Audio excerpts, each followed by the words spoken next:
इस प्रातःकालीन बाल सत्संग में मेरी ओर से सभी को नमस्ते जी। धर्म के लक्षणों पर जो चर्चा चल रही थी उसी को आगे बढ़ाएंगे। 5 लक्षणों के बारे में पहले बता दिया था। आज छठा लक्षण इंद्रिय निग्रह। धृति क्षमा दमो अस्तेयम शौचम इंद्रिय निग्रह धीर विद्या सत्यम अक्रोधो दशकम धर्म लक्षणम। तो ये छठा लक्षण इंद्रियों का निग्रह, इंद्रियों को उनके विषयों में आसक्त नहीं होने देना, ये इंद्रिय निग्रह कहलाता है। इसमें उपनिषदों में एक दृष्टांत आता है कि शरीर एक रथ है और इसमें जो रथ में बैठा हुआ है वो जीवात्मा है। रथ को जो चला रहा है सारथी जिसका नाम वो बुद्धि है और जो लगाम है घोड़ों की वो मन है और घोड़े इंद्रियां हैं। तो यदि घोड़े हमारे गलत रास्ते पर चल जाएंगे तो रथ कहीं भी गड्ढे में गिर सकता है। इसलिए उपनिषद कहते हैं कि घोड़ों को मर्यादित चलाना है। जो रास्ता है उसी पर मर्यादा का उल्लंघन नहीं होने देना है। परमपिता परमात्मा ने 5 ज्ञानेंद्रियां और 5 कर्मेंद्रियां, इस तरह से 10 इंद्रियां और 11वां मन हमको दिया हुआ है। तो 5 ज्ञानेंद्रियां हैं आंख, कान, नाक, जिह्वा और त्वचा। इनमें पिछली वासनाओं के कारण, हम लोगों की ये जन्म जन्मांतर की यात्रा है, पिछली वासनाओं के कारण कई बार व्यक्ति एक इंद्रिय की तरफ आसक्त हो जाता है। जैसे कोई रूप आसक्त हो जाए, कोई ध्वनि पर आसक्त हो जाए, कोई स्वाद के लिए आसक्त हो जाए, बहुत ज्यादा स्वादिष्ट चीजों में आसक्त हो जाए। तो इसके जीवन के लिए ये अच्छी बात नहीं है। देखिए, आप मीठा कितना खा सकते हैं, जरूरत से ज्यादा खाएंगे तो आपका स्वास्थ्य खराब हो जाएगा। इसलिए हमारे शास्त्र कहते हैं मर्यादा में रहना चाहिए।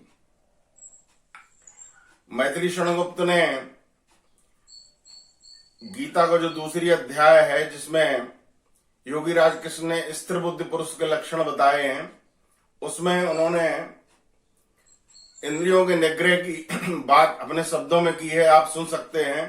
वो कहते हैं, छोड़कर, मैथिली शरणगुप्त की कविता के रूप में है, छोड़कर जब मन के सब काम, मनुज होता है आत्मा राम, तुष्ट जो अपने ही में आप, वही है स्थित प्रज्ञ निष्पाप। स्थिर बुद्धि पुरुष के लक्षण बता रहे हैं। तुष्ट जो अपने ही में आप, वही है स्थित प्रज्ञ निष्पाप, दुखों की जिसे नहीं परवाह, सुखों की करे न जो कुछ चाह, रहे भय राग द्वेष से दूर, वही है स्थित प्रज्ञ है सूर, कहीं जो करे न ममता मोह, किसी से प्रेम न जिसको द्रोह, अशुभ से रुष्ट न शुभ से तुष्ट, उसी की प्रज्ञा है परपुष्ट।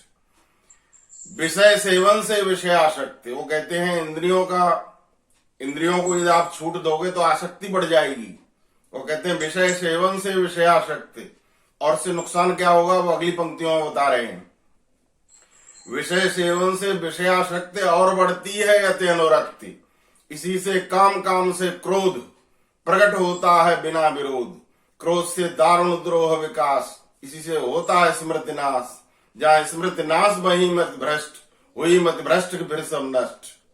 इसलिए वो कहते हैं इंद्रियां इस कारण है सूर, रहे विषयों से जिसकी दूर, वही है स्थित प्रज्ञ जग धन्य, कौन उसका सा सुखती अन्य, रात जो सबकी है जानी, जागते उसमें है जानी, जागते जिसमें है सब लोग, संयमी का वो है निशयोग, और इसी से अंत समय स्वच्छंद प्राप्त होता है ब्रह्मानंद। ये गीता जी यदि आप उठा करके देखेंगे, योगी राज कृष्ण का जो उपदेश है उसके दूसरे अध्याय में स्थिर बुद्धि पुरुष के लक्षण बताए हैं। उनको मैंने ये मैथिली शरणगुप्त की कविता के रूप में प्रस्तुत किया है, जिससे आपकी समझ में आ जाए। आप गीता उठा करके वहां से भी अध्ययन कर सकते हैं। तो विद्यार्थियों के लिए इंद्रियों का निग्रह और आवश्यक है, क्योंकि विद्यार्थियों के लिए कहा गया है स्वान निद्रा बको ध्यानम काग चेष्टा तथैव च, अल्पाहारी ग्रहम त्यागी विद्यार्थी पंच लक्षणम। विद्यार्थी के 5 लक्षण बताए हैं, इनके विषय में चर्चा फिर कभी करेंगे। तो इनमें एक लक्षण आया है बगुला जैसा ध्यान, बगो ध्यानम, बगुला जैसा ध्यान, एकाग्रता।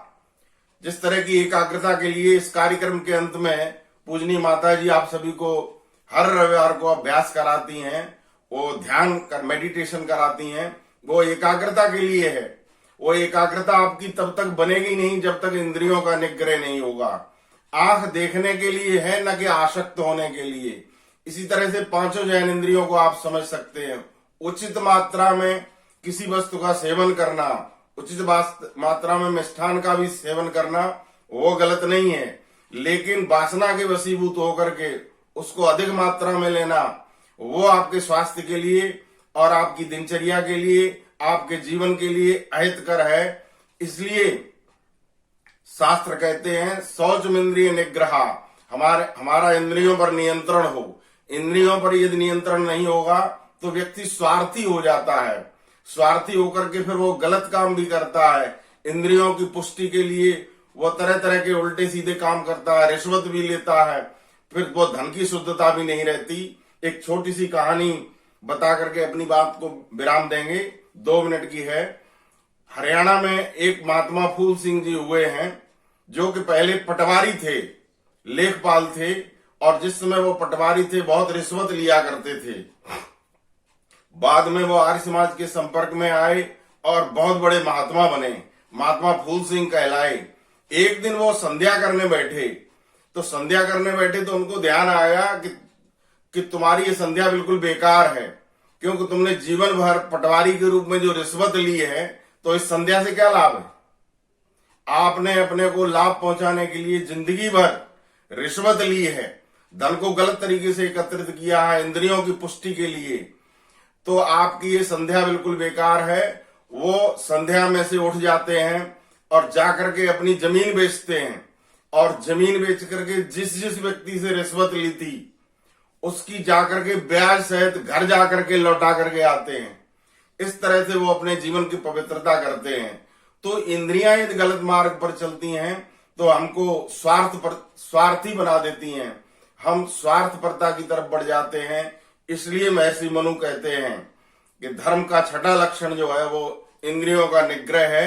इंद्रियों को मर्यादित ढंग से चलाना ये धर्म है, मर्यादा का उल्लंघन करना ये अधर्म कहलाता है। इसके साथ ही मैं अपनी वाणी को विराम दूंगा।